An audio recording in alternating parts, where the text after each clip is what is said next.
Brian worked around the tail of the plane 2 more times, pulling himself along the stabilizer and the elevator, but there simply wasn't a way in. Stupid, he thought. I was stupid to think I could just come out here and get inside the plane. Nothing is that easy. Not out here. Not in this place. Nothing is easy. He slammed his fist against the body of the plane, and to his complete surprise, the aluminum covering gave easily under his blow. He hit it again, and once more it bent and gave, and he found that even when he didn't strike it, but just pushed it, it still moved. It was really, he thought, very thin aluminum skin over a kind of skeleton, and if it gave that easy, he might be able to force his way through. The hatchet. He might be able to cut or hack with the hatchet. He reached to his belt and pulled the hatchet out, picked a place where the aluminum gave to his push, and took an experimental swing at it. The hatchet cut through the aluminum as if it were soft cheese. He couldn't believe it. 3 more hacks and he had a triangular hole the size of his hand, and he could see 4 cables that he guessed were the control cables going back to the tail,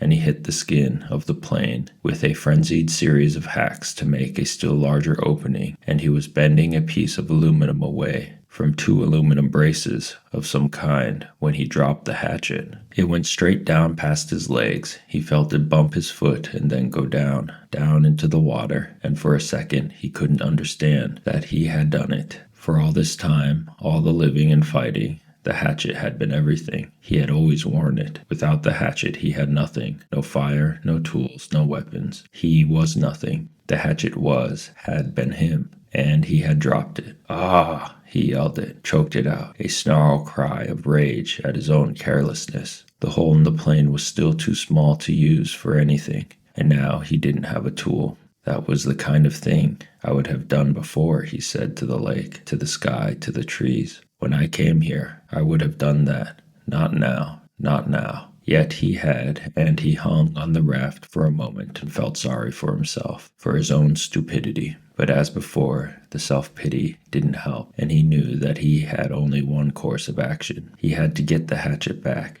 He had to dive and get it back. But how deep was it? In the end of the gym pool at school, he had no trouble getting to the bottom, and that was, he was pretty sure, about 11 feet. Here it was impossible to know the exact depth. The front end of the plane, anchored by the weight in the engine, was obviously on the bottom, but it came back up at an angle, so the water wasn't as deep as the plane was long. He pulled himself out of the water so his chest would expand, took 2 deep breaths and swiveled and dove, pulling his arms and kicking off the raft bottom with his feet. His first thrust took him down a good 8 feet, but the visibility was only 5 feet beyond that, and he could not see bottom yet. He clawed down 6 or 7 feet, the pressure pushing in his ears until he held his nose and popped them, and just as he ran out of breath and headed back up, he saw the bottom, still 4 feet below his dive. He exploded out of the surface, bumping his head on the side of the elevator when he came up, and took air like a whale, pushing the stale air out until he wheezed, taking new in. He would have to get deeper yet, and still have time to search while he was down there. Stupid, he thought once more, cursing himself. Just dumb. He pulled air again and again, pushing his chest out until he could not possibly get any more capacity. Then took one more deep lungful, wheeled, and dove again. This time he made an arrow out of his arms, and using his legs to push off the bottom of the raft, all he had in his legs, to spring snap and propel him down. As soon as he felt himself slowing a bit, he started raking back with his arms at his sides like paddles, then thrusting his legs like a frog, and this time he was so successful that he ran his face into the bottom mud. He shook his head to clear his eyes and looked around. The plane disappeared out and down in front of him. He thought he could see the windows, and that made him think again of the pilot sitting inside, and he forced his thoughts from it. But he could see no hatchet. Bad air triggers were starting to go off in his brain, and he knew he was limited to seconds now. But he held for a moment and tried moving out a bit, and just as he ran out of air, knew that he was going to have to blow soon. He saw the handle sticking out of the mud. He made one grab, missed, reached again, and felt his fingers close on the rubber. Clutching it and in one motion, slamming his feet down into the mud and powered himself up. But now his lungs were ready to explode, and he saw flashes of color in his brain, explosions of color, and he would have to take a pull of water, take it into his lungs, and just as he opened his mouth to take it in, to pull in all the water in the lake, his head blew out of the surface and into the light. Tack! It was as if a balloon had exploded. Old air blew out of his nose and mouth, and he pulled new in again and again, reaching for the side of the raft and hung there, just breathing, until he could think once more. The hatchet clutched and shining in his right hand. All right, the plane, still the plane. He went back to the hole in the fuselage and began to chop and cut again, peeling the aluminum skin off in pieces. It was slow going because he was careful, very careful with the hatchet, but he hacked and pulled until he had opened a hole large enough to pull his head and shoulders in and look down into the water. It was very dark inside the fuselage, and he could see nothing, certainly no sign of the survival pack. There were some small pieces and bits of paper floating on the surface inside the plane, dirt from the floor of the plane that had floated up, but nothing substantial.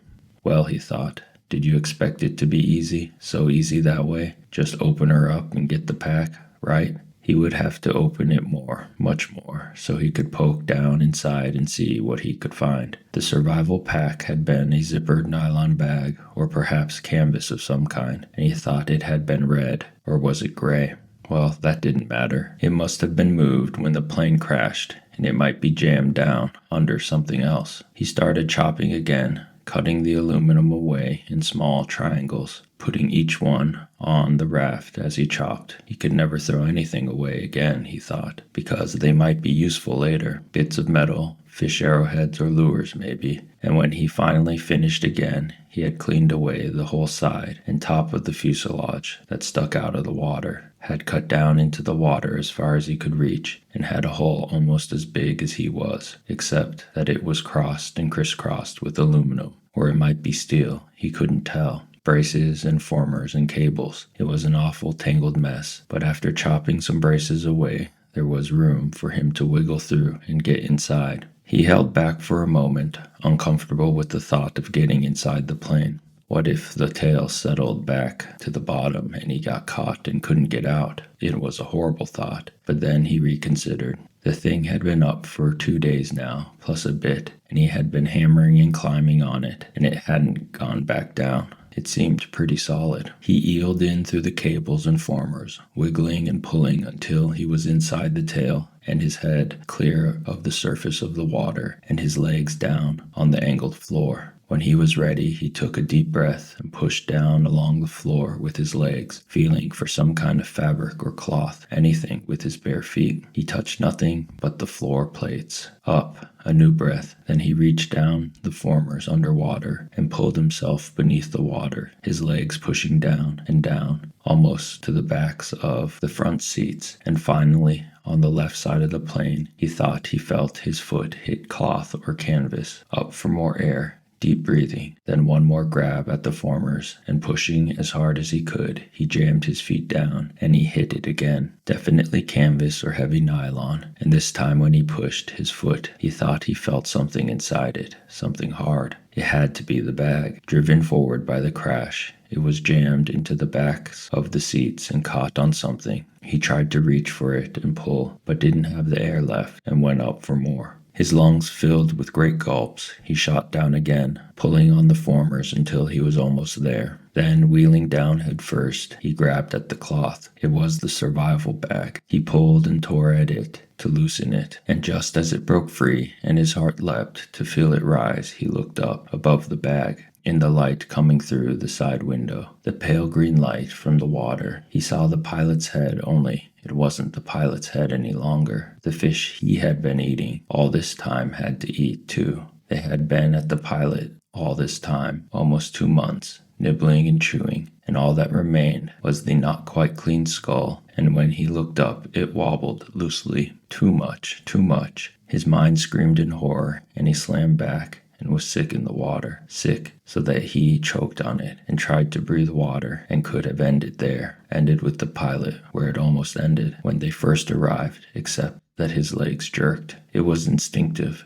Fear more than anything else, fear of what he had seen. But they jerked and pushed, and he was headed up when they jerked, and he shot to the surface, still inside the birdcage of formers and cables. His head slammed into a bracket as he cleared, and he reached up to grab it, and was free, in the air, hanging up in the tail. He hung that way for several minutes, choking and heaving and gasping for air, fighting to clear the picture of the pilot from his mind. It went slowly. He knew it would never completely leave, but he looked to the shore, and there were trees and birds. The sun was getting low and golden over his shelter, and when he stopped coughing, he could hear the gentle sounds of evening, the peace sounds, the bird sounds, and the breeze in the trees. The peace finally came to him, and he settled his breathing. He was a long way from being finished. He had a lot of work to do. The bag was floating next to him, and he had to get it out of the plane and onto the raft. Then, back to shore. He wiggled out through the formers. It seemed harder than when he came in, and pulled the raft around. The bag fought him.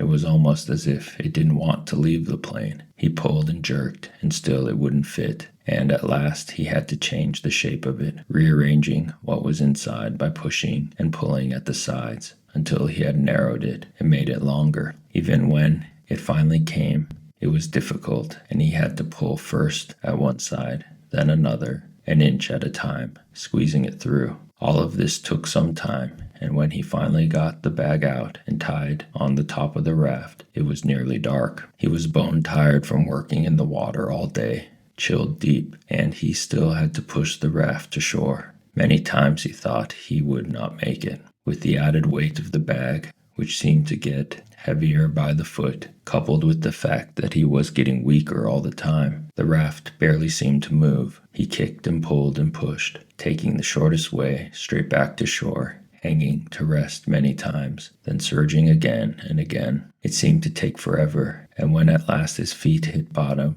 and he could push against the mud and slide the raft into the shore weeds to bump against the bank, he was so weak he couldn't stand, had to crawl. So tired he didn't even notice the mosquitoes that tore into him like a gray, angry cloud. He had done it. That's all he could think now. He had done it. He turned and sat on the bank with his legs in the water and pulled the bag ashore and began the long drag. He couldn't lift it. Back down the shoreline to the shelter. 2 hours, almost 3, he dragged and stumbled in the dark, brushing the mosquitoes away, sometimes on his feet, more often on his knees, finally to drop across the bag and to sleep when he made the sand in front of the doorway. He had done it.